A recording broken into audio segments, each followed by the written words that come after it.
This is our last Fast Five ever, which means it's your last Fast Five ever. This week, I'm asking you to vote for frequent flyer because this guy shows up in the hospital with a growth, and the growth keeps growing. What's inside it? The news? An alien? A bat boy? The only way we're going to find out is if you vote for frequent flyer. So go do that now and then listen to see what it's about. Trick-or-treating is always great, but the best part? Finding that house with the king-size candy bar. But what if there was a bigger candy bar out there? There is, but it comes at a hefty price. Find out what it costs and vote for Massive Treat this week on our last Fast Five.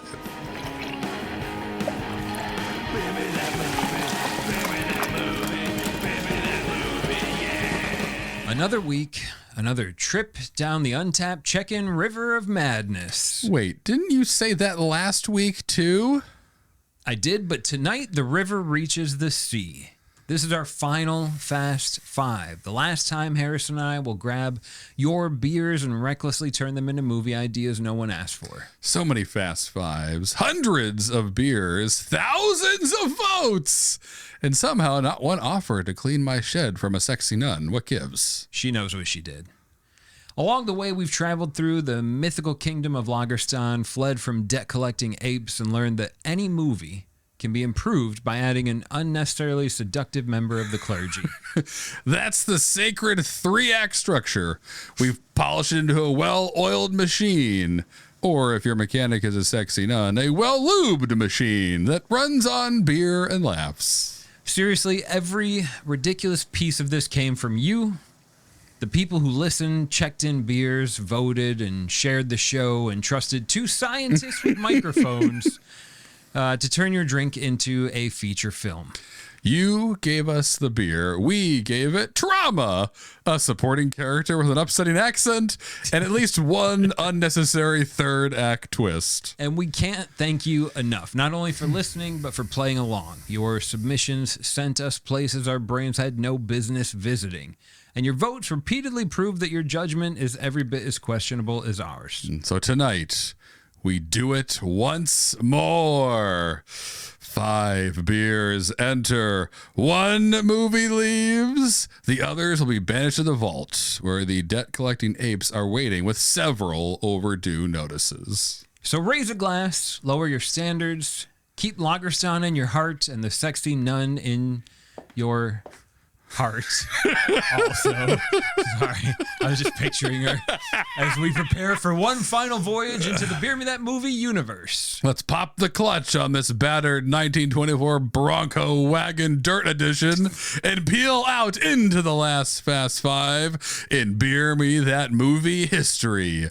Right after we recap last week's ancient alien fishman government cover-up extravaganza, The Mystery.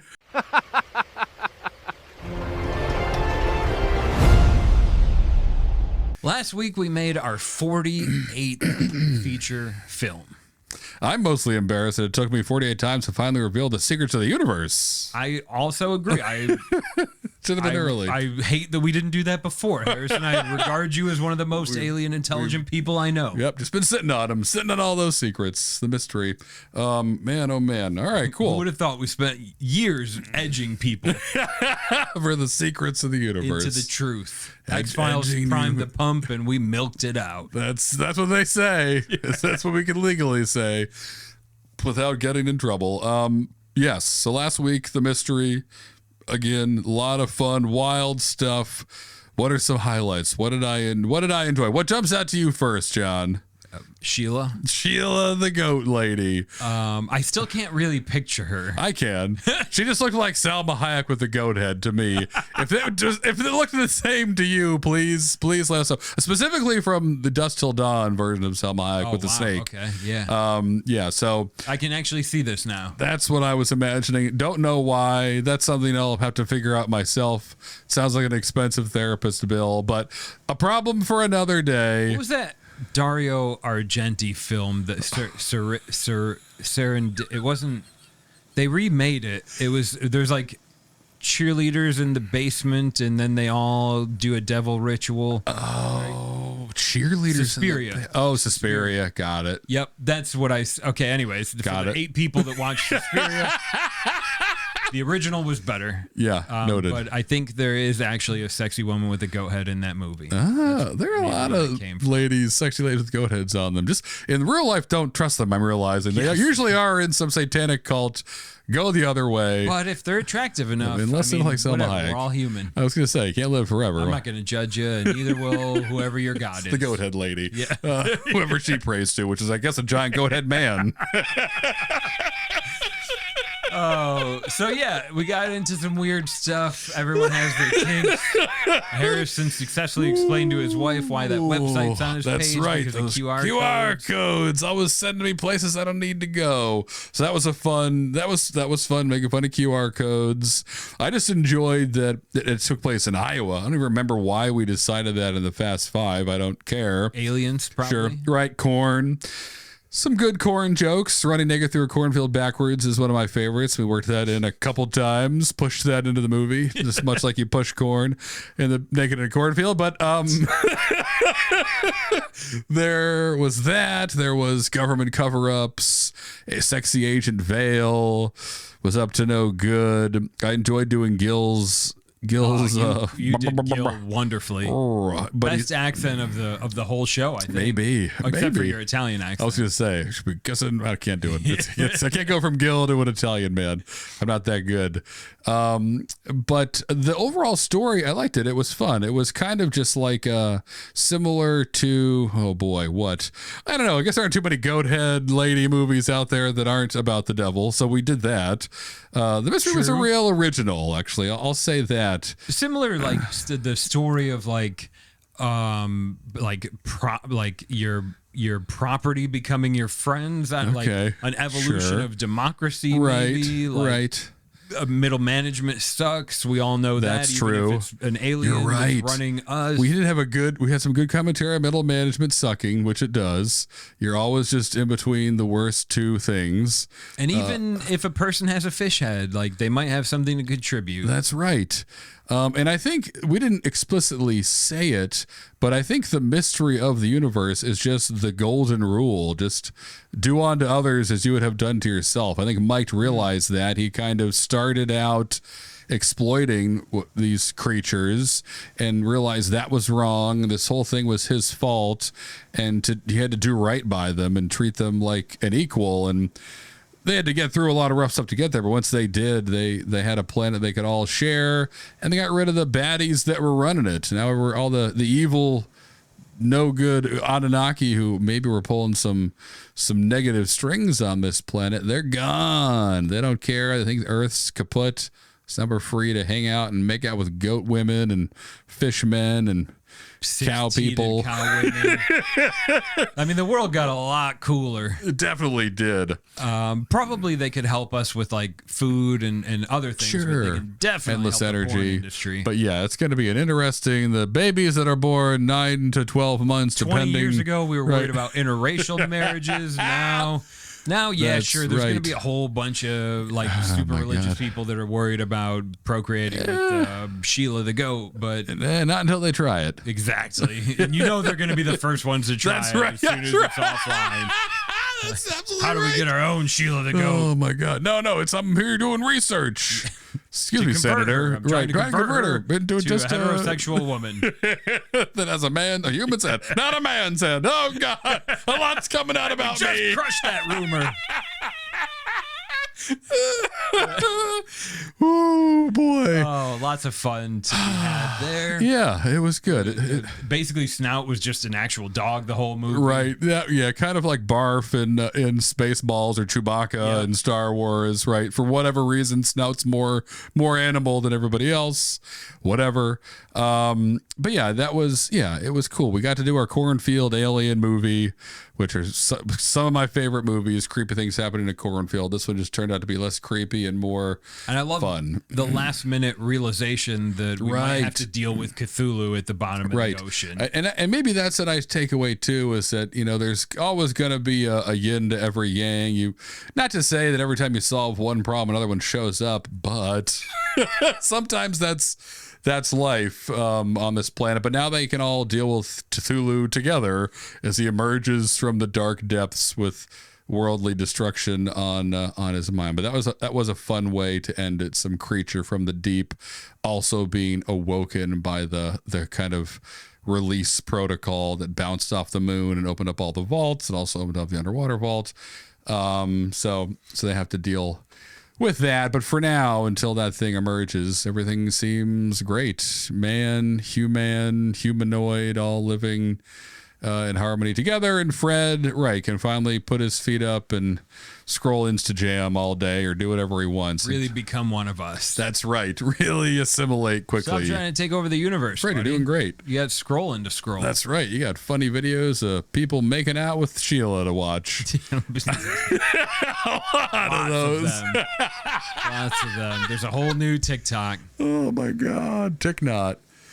All right. So, what else? Anything else that we haven't talked about that really stood out in the mystery? Thought it was a great idea. And I mean, truthfully, it does answer that, it's our answer to that question that I think everybody has when you see hieroglyphics for the first time and you're like, what happened to the bird people, the crocodile people, and the dog people? Now you know. In the field, under a cornfield in Iowa, just waiting to be found and freed. So do with that information what you like. True. And if you never see Harrison and I again, then you know right. we got too close to the sun. That's right. The truth. Too deep into the corn. Yelling for Sheila. I mean, like they did the same thing in that Mel Gibson Alien with Signs. Yes. Right? Corn, creepy. Exactly aliens. right. Love it. It's a setting play, but also I think Harrison's trying to tell you that's kind of where they are. That's right. That's right. Those crop circles aren't there just for fun, folks. So, I mean, like I would say, can you believe all that happened in Iowa? But ancient humanoid experiments being turned into a circus? John, that is Iowa. Speaking of humanoid experiments, let's get to the beer of the week. All right. So this week we are drinking a classic of classics. Torpedo Extra IPA from the one and only Sierra Nevada Brewing Company, coming in at 7.2% ABV, 65 IBUs. I may not read the entire thing, but here's some highlights from Sierra Nevada. Sierra Nevada's Torpedo Ale is a big American IPA, bold, assertive, and full of flavor and aromas, highlighting the complex citrus, pine, and herbal character of whole cone American hops. So this is one of my favorite beers of all time, an inspiring drink. But before I dive in, I didn't just pick this beer because I love it and we love it. I haven't had it in a long time. Yeah, or because the first beer we ever drank on the show was also from Sierra Nevada. It was Nooner Pilsner. I picked it because the first full Fast Five movie idea we had, John, from episode 1, which is Banana Whale. So don't look for Fast Five #1. It doesn't exist. We didn't plan this all out. That's right. It evolved naturally like a fish person. But Banana Whale also has our first Fast Five in it. It starts with it. And the first real idea came from the beer Atomic Torpedo, which is this beer is like bigger, boozier brother. I picked regular Torpedo tonight because I want to remember tonight. But I figured it was a fitting bookend for the pandemonium that is every Fast Five episode. So it started with Atomic Torpedo. It's ending with an actual torpedo. How is it, John? How's it tasting? It's the most IPA I think we've drank on this. Like Agreed. my first sip, I turned into that woman that was crushing grapes and fell. And she was like, oh, that unkillable Instagram reel from before Instagram. Oh, that's right. That was my first thought when I drank this. It was like, oh my God. Yes. I know. If you have an annoying person in your friend group that complains about IPAs don't taste like they used to, tell them to go to any grocery store in the country and pick up it's right there waiting for you. a Torpedo. I love this beer. Every time I drink it, I want to go back to being a brewer, but I remember that I'd just be poor living in a house with 9 other people because you can't afford rent as a brewer without them. But that's okay. That's in the past. I won't go that far, but I will say I'm enjoying the heck out of this beer. It's amazing. It is. It's so citrusy and resiny and big and amazing, just like it is every time I have it. So I'm enjoying it. It sounds like you're enjoying it.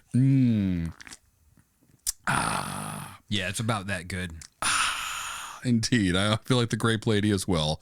I want to fall out of my chair with happiness. So we're going to get to sip on that while we jump into the Fast Five in a moment. But as always, this tonight is not the beer that's going to inspire the beers. It just fuels us as we zip through the Fast Five. But first, John, before we continue our final Fast Five, I'd like to make our listeners an exclusive limited time offer. For just $1, we'll send them 12 Beer Me That Movie episodes of their choice. Oh, God.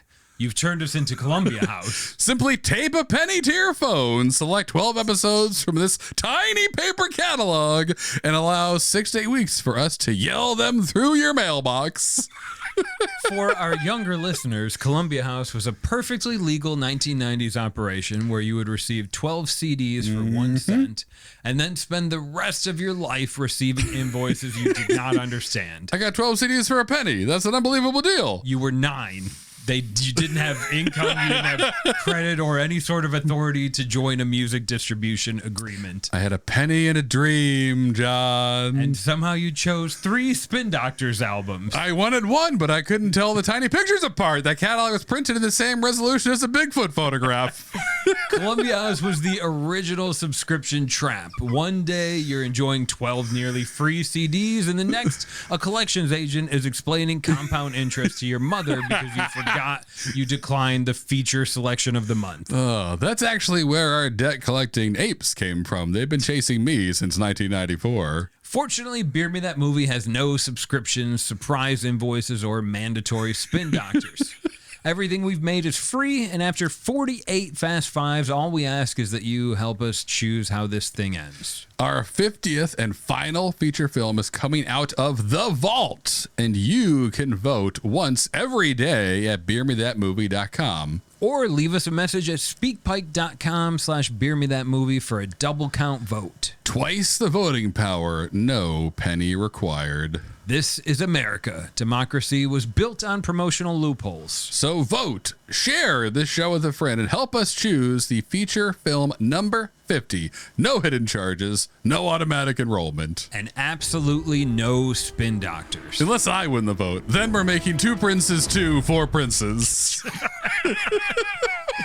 Now slam this podcast into the VHS rewinder, hit turbo, and let's get back to the last Fast Five.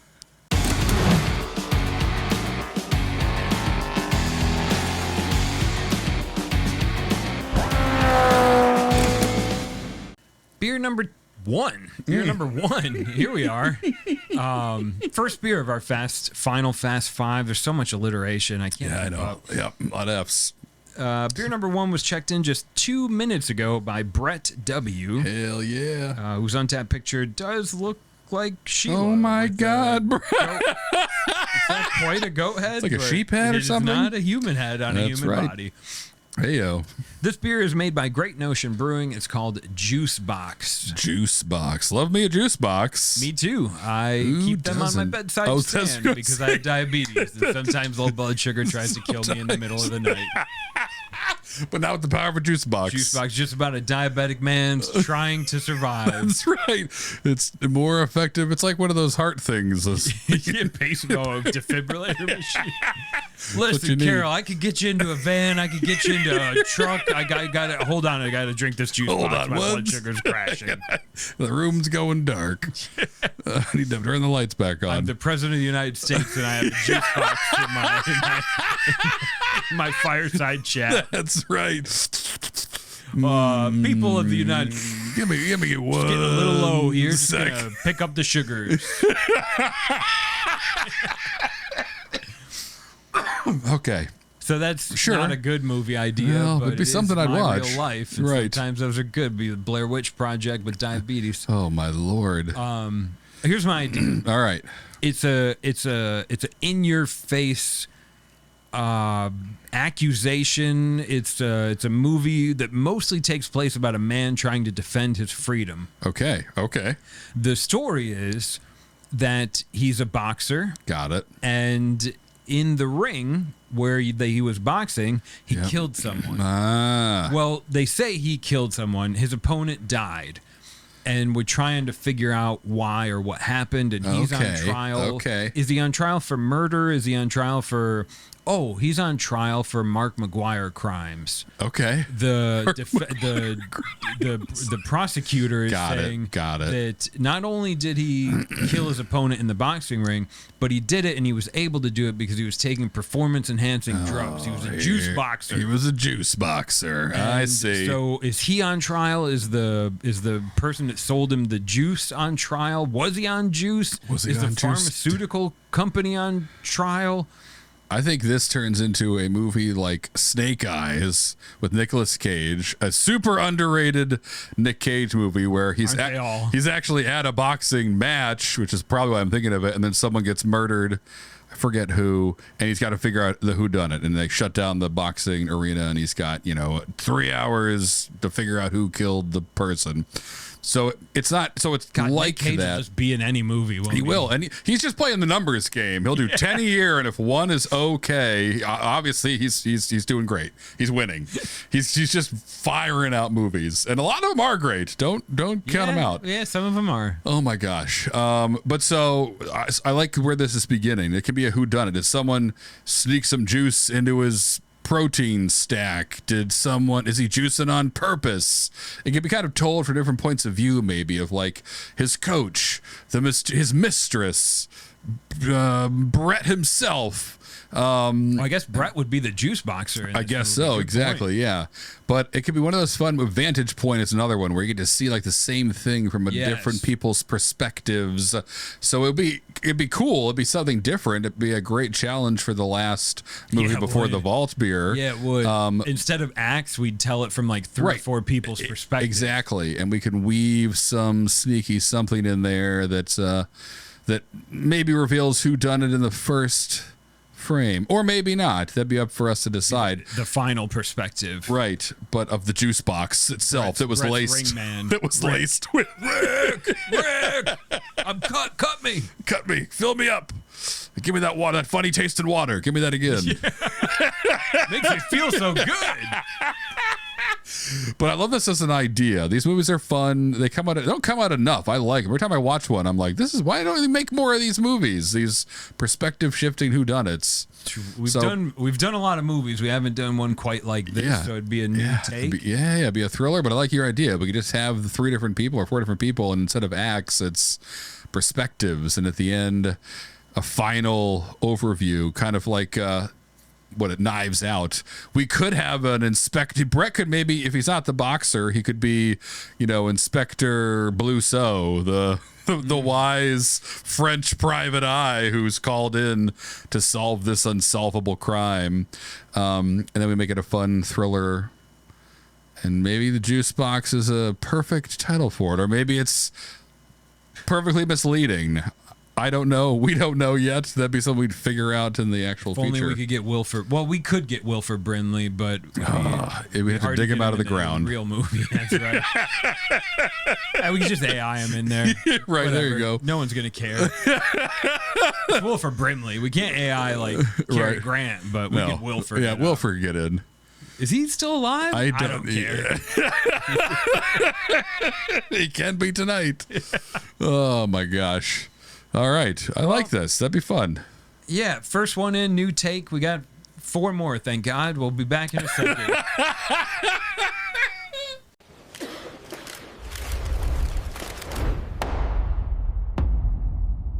Our second beer of the night, checked in by Steve, made by WeldWorks Brewing. And it's got microphone on the can. Oh, maybe collab. Picture I see too, so it's probably a double up. Anyways, made by probably 2 different breweries, combining their forces together to make a beer called Auto Tune. Auto Tune. Yep. Exactly. You're probably thinking of T-Pain.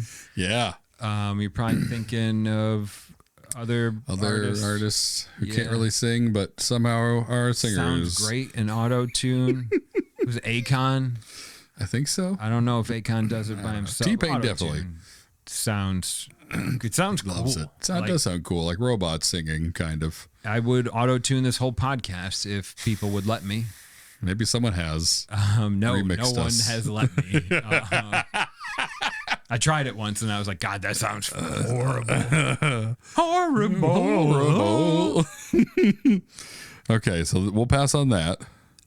Good. Okay, auto-tune. There's a couple things I thought of. Great. Like, let's do it. But here's what I think here's how I think it could be fun. If it's the life story of the man named Steve that invented auto-tune. Okay. Why did he do it? Right. What happened afterwards? How did he come up with it? Like, ooh. Instead of going into just a world where everyone has to talk auto-tune or whatever, like, no, it's just this man's story. He's a man who had perfect pitch and hated all the pop artists that sounded always out of tune, even the slightest bit, because he could hear it. Right. And he went on this crusade to like learn how to code and learn sound engineering, and was like a madman that the industry hated because he was out there writing bad reviews and going to concerts yelling that Madonna sounded like trash, until one day he presented them all with this master plan, this auto tune. But it came with a price. And maybe that's it, that this guy is... He couldn't crack it a on maniac. his own. Oh, okay. And he couldn't crack it on his own. Had to call in some supernatural help to make this device a reality. He had the idea in his mind, but needed to summon some darker forces, John, to materialize it. Maybe he summoned. Maybe he used maybe not darker. Maybe he got the help of a sexy nun.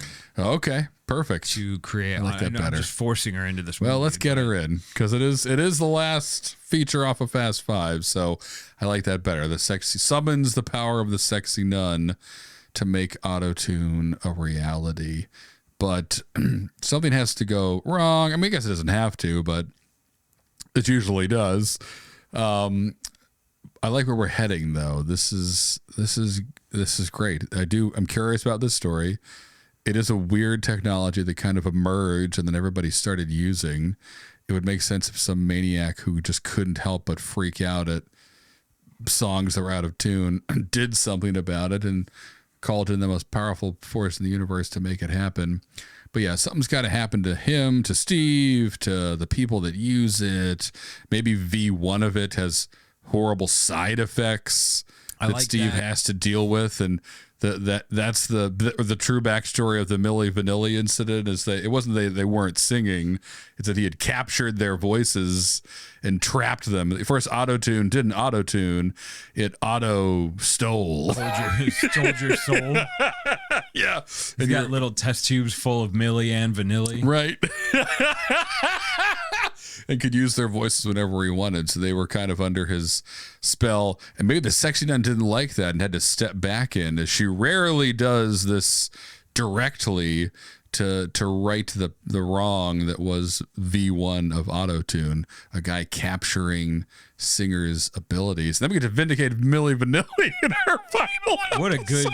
What a good thing to do with our platform. Oh my God. They weren't actually. It wasn't their fault. The last time it happened publicly was Ashley Simpson on Saturday Night Live. Right. Another one. Save Milli Vanilli. Another one captured by the auto-tune guy, by Steve, the maniac who invented auto-tune, but it had a different purpose at first. Maybe the Russians or Lagorstanis wanted to hijack the technology to use it to sway, capture the president's voice. If they could have his voice, they could control the world. Yes, let's get the Lagerstani air pirates in on this. Ooh, plot thickens. So now it's a high-stakes airplane spy thriller about this magical sexy nun technology that can steal your voice. And somehow the sexy nun has to intervene and make it so this can only be used for music. So initially it might have been perfect pitch. Right. But then the sexy nun comes back and turns it into auto-tune. Yes. So you would never have your leader of state sounding like T-Pain. Right. Because hopefully in my lifetime, maybe soon. But Right. Because she can't really destroy things, but she can repurpose them. That's kind of one of her little loopholes. So and she gives it. I think T-Pain ends up being the person hero. She gives it to. She's like, "Here you go. Do something with this. You got this, buddy." Okay. Ooh, that would be fun. Yeah. Lots of places we can go. We don't have to spec out the whole thing right now, but we know it's about the man that invented autotune and the things that happen afterwards, and Milli Vanilli being vindicated. Finally, we've got you, M and V. It's been 30 years. You guys deserve better. Blame it on the rain. Bring it back. Okay, who else are we going to save? We got 3 more tries.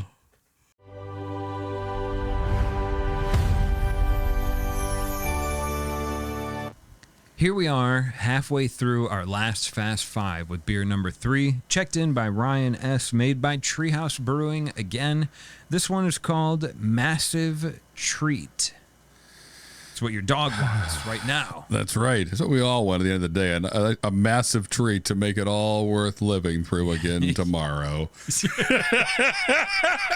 But so when I read this, the first thing that jumped to my mind was... every Halloween of my childhood, John, obviously every house you go to that gives you treats, that's great. You're a kid, you've got no troubles, you're getting free candy.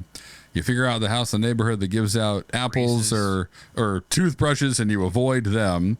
But I'm sure we all know that what we always hoped for at every house were the people that went to Costco and got like the king size bars, right? I know that house from my neighborhood as a child. Exactly, as do I. I know where the house is too.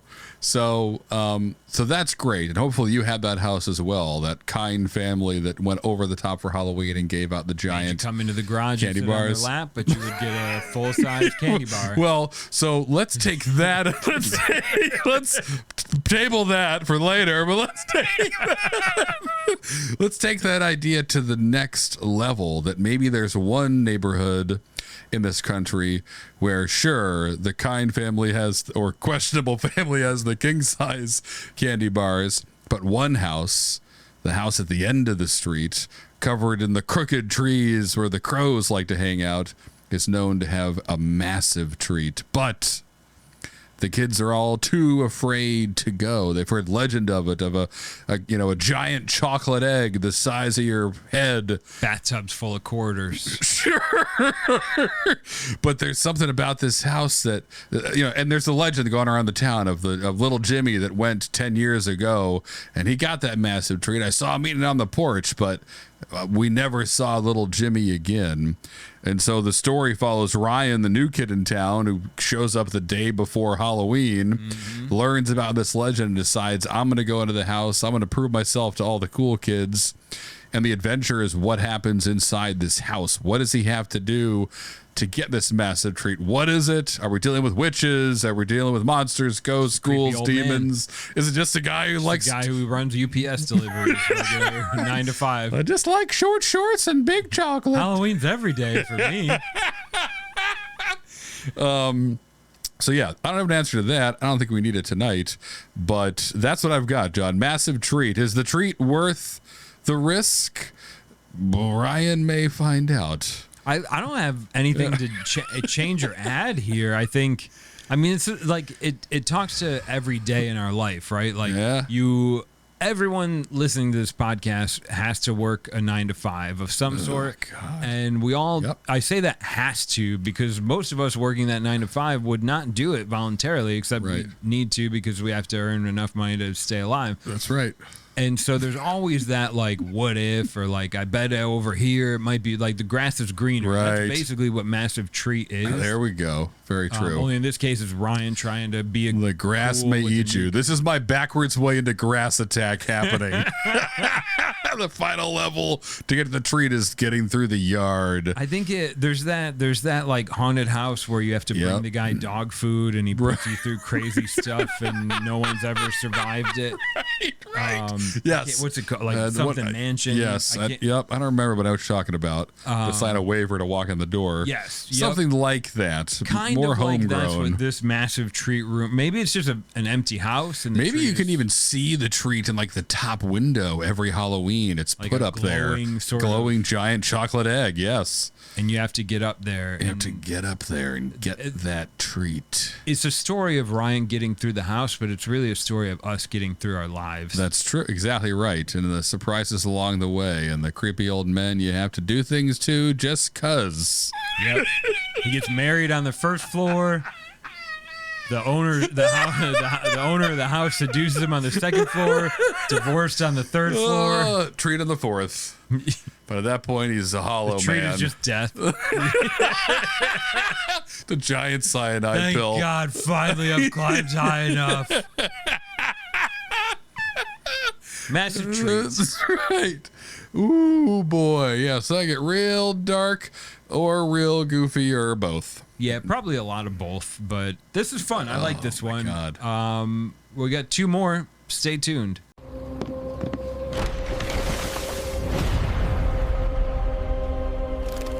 For beer number 4, this one comes to us from Jared. It's made by Twin Span Brewing, and it's called 5 out of 5 stars. 5 out of 5 stars. Pretty good.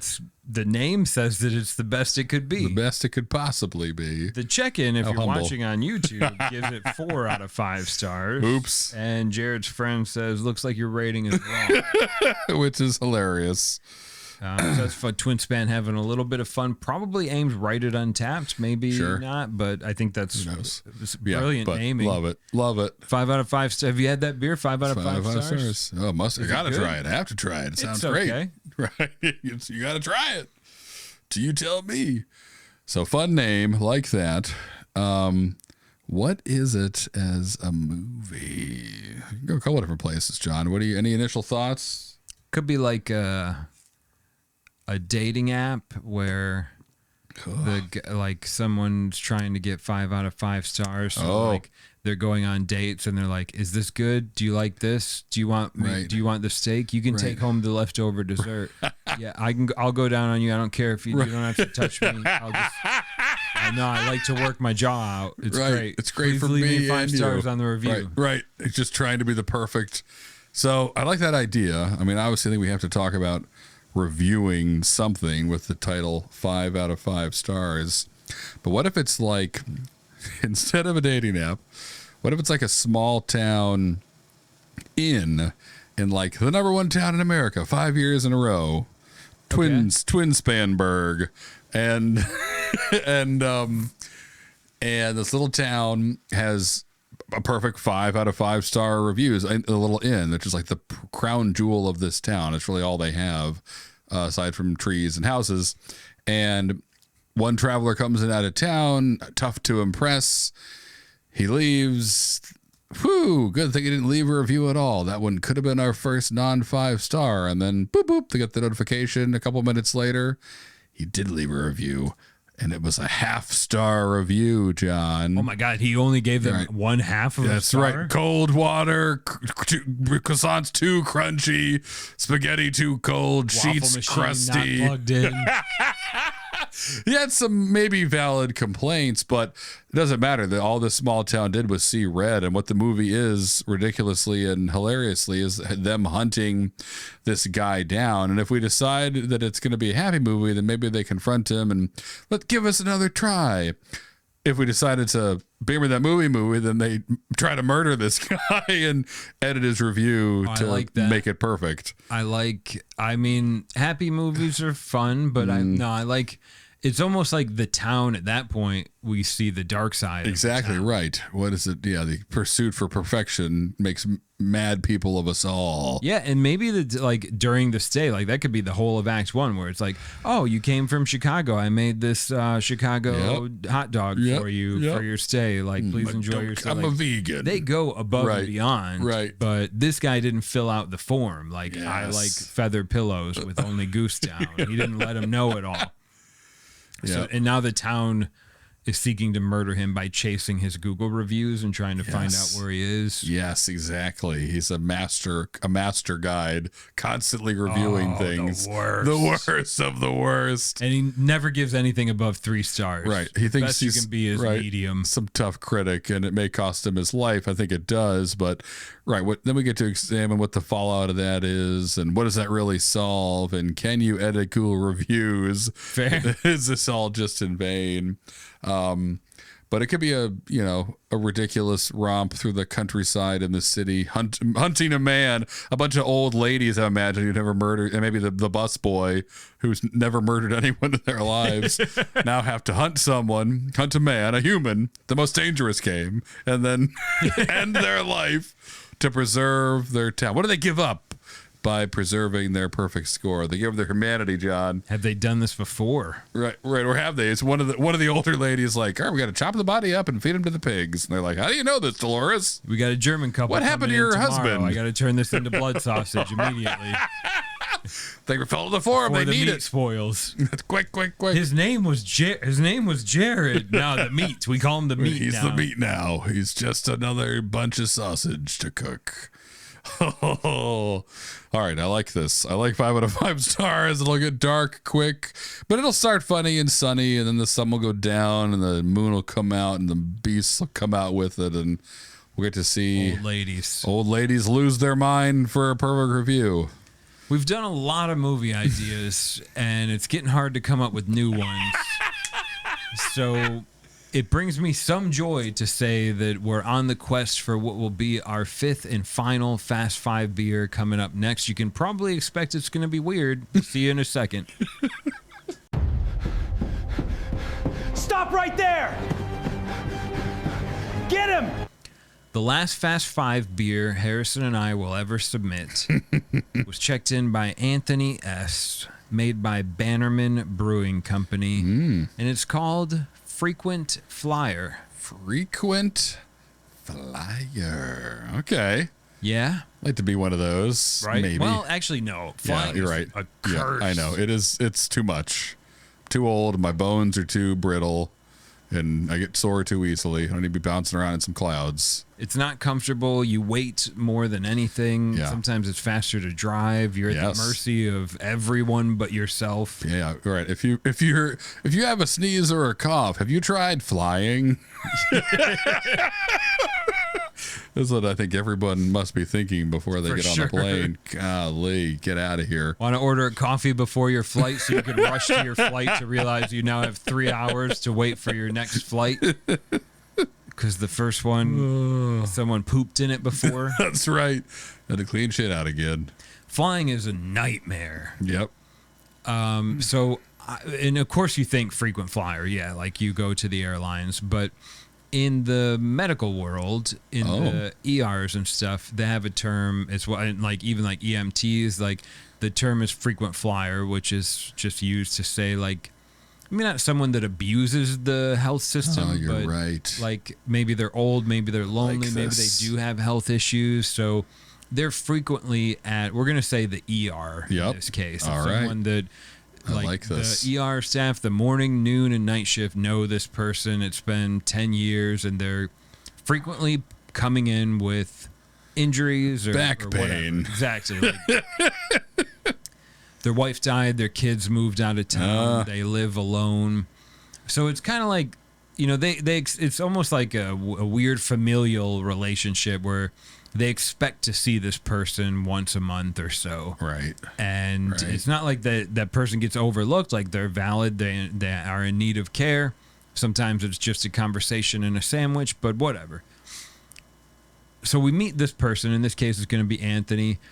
And Anthony comes in with a really suspicious bruise. Maybe a swelling, maybe something that they're like, actually, like, this, what were you playing pickleball or something, man? You're 83 years old. You shouldn't have an injury like this. And this is where I'm going to kind of tee it up, I hope, for Harrison. Oh, boy. But they end up like pulling him in, maybe doing an x-ray, trying to investigate. Like, this is a weird thing that Anthony has brought into the ER. Right. Is it, Harrison, is it a weird disease? Is it something that he shouldn't have put into his body? Is it something that shouldn't even exist that got into his body somehow? I don't know, but I think this is where we can go with it. Is it a small half chicken John Cena man emerging from his chest? I think I like your last thought. I like this whole idea, but I like this frequent flyer who's in for nothing now has a real problem and it's growing. And is it some kind of parasite? Is it a twin finally emerging from within him to reclaim his place among the living. To a younger version of himself. Right. Anthony is a man. That would be a heck of a thing.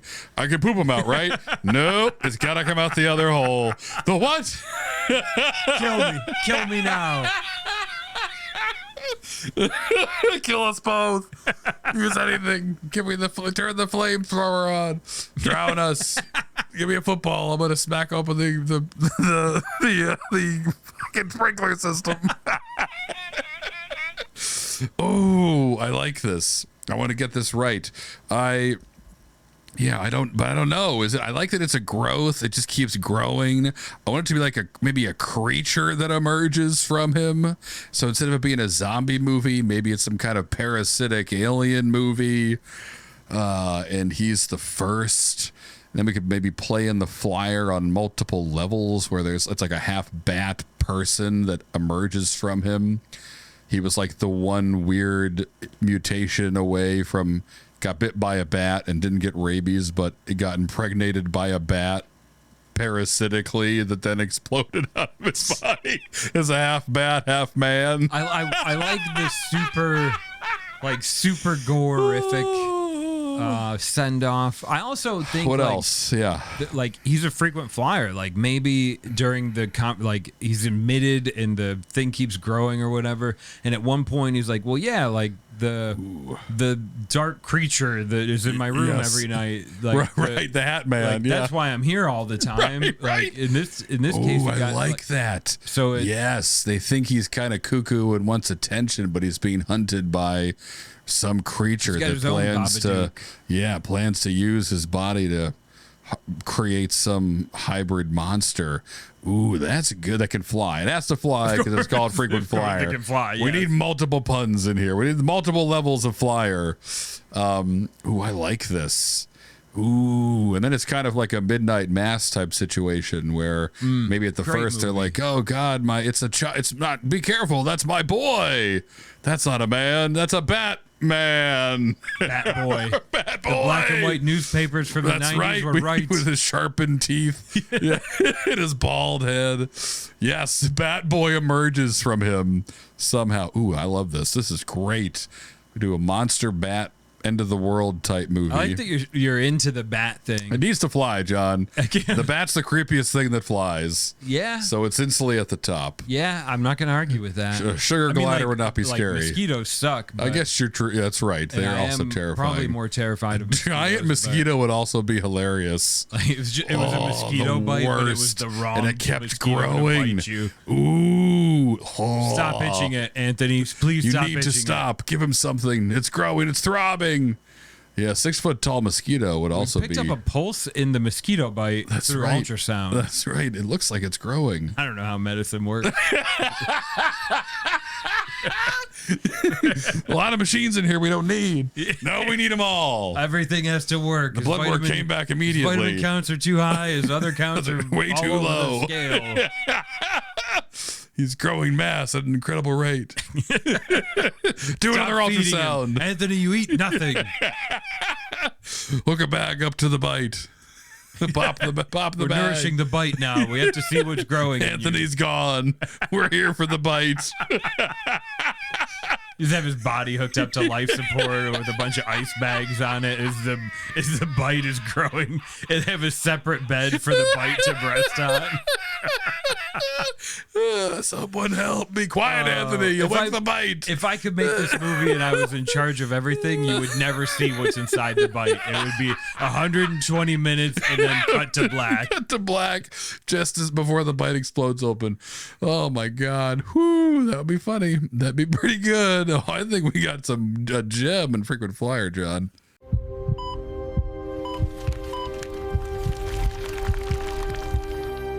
And that means the time has come once again and for the last time to cull the herd. Bah. Nice try, Harry. You know what you've got to do. Yes, I do. Surprise, John. Is that... Is this an Uno reverse card? It sure is. I've kept my hands clean this whole time. Well, no one's hands can stay clean for long in this universe. So get out your metaphorical tube soup bucket and dunk one of these movie ideas into the sweet oblivion that is the vault. That's your turn. I've never done this before, I don't think. Maybe in some of the early episodes before I made you kill everything. That's right. I'm passing my executioner's hat to you. Axe?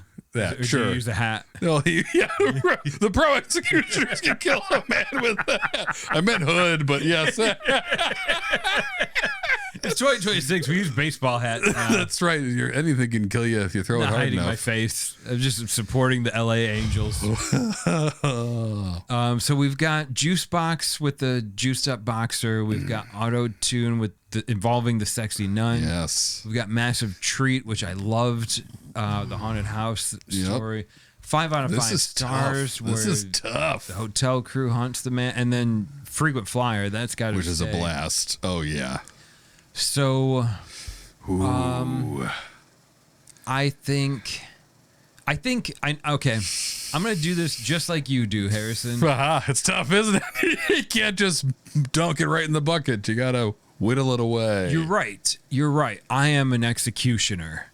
I have the chopping hat. Yeah, you have the chopping hat.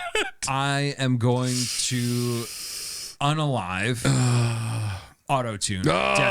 It's dead. It's pulled from the ranks. All right. You can't vote for. I wanted it because the Sexy Nun was in it, Yeah. but I love all the other movie ideas. So I know. we'll put the Sexy Nun in as much as we can in the Of next course. movie. Probably she'll make an appearance, but Auto-Tune is out. There's All 4 right. movies left. Okay.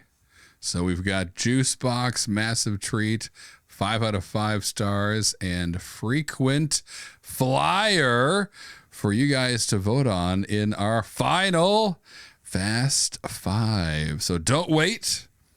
Go vote right now. And until then, Peace. punch. And give me your Bat Boy. He's a real living person. It's Batman now, probably. Or maybe Bat Grandfather. I don't think he grows. I don't think he ages. Okay, you're right. He can't reproduce. It's like a mule.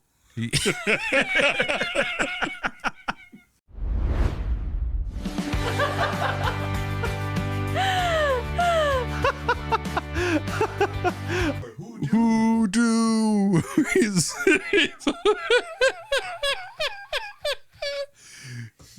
trying to yell who pooped. Hoodoo. The toilet water is overflowing and flooding the boat they're on. Hoodoo. Hoodoo. Boom, boom, boom, boom. Oh, shit. Trying to suck his own dick.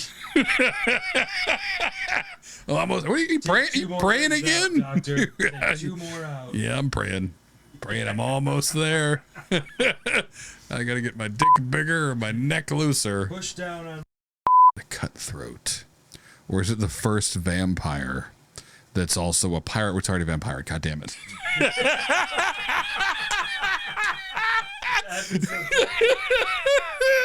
I thought it was original. It was already right there.